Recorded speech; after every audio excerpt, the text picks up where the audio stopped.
Listen, are you breathing just a little and calling it a life? Mary Oliver.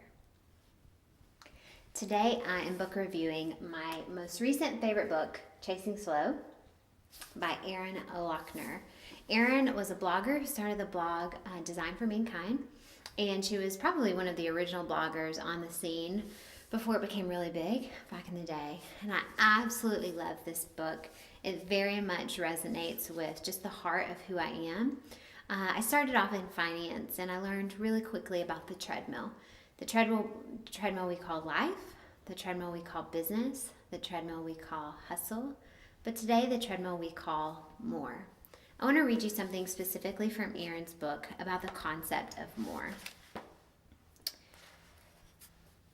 She said, "Do you know the difference grammatically between more and many?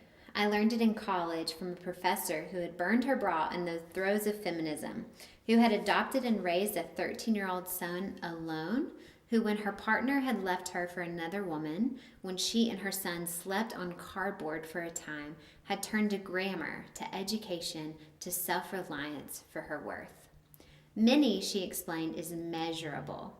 We owed many large sums of money. We missed many meals. We did not have many items in our care.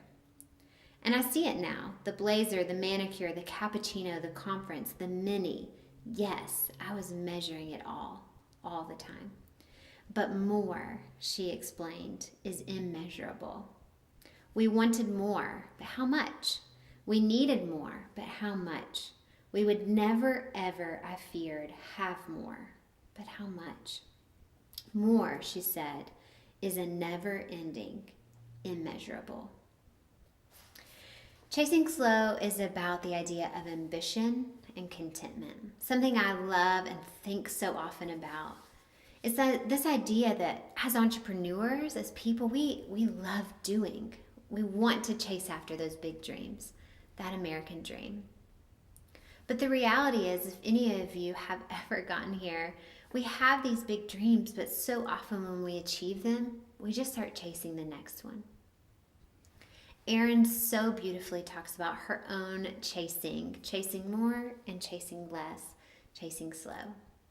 And so if you're looking for a great book to talk through that struggle with ambition and contentment, I highly recommend Chasing Slow by Erin Loechner. Another great quote from the book: "Do not spoil what you have by desiring what you have not. Remember that what you have now was once among the things you only hoped for." So how do you deal with that struggle between ambition and contentment? Here are 3 things that I've learned along my entrepreneurial journey that has really helped me. Number 1 is gratitude.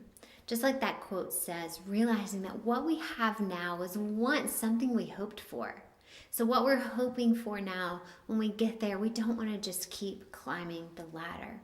Gratitude is a great way to stop that hustle and just sit in what we have for a while. I love to sit down with Kyle each night and say, what are 3 things that you're grateful for today?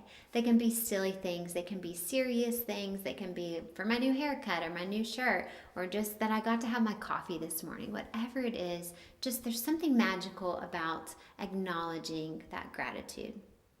Another great step that I've learned on this journey is defining enough. I often talk about this as defining success for me.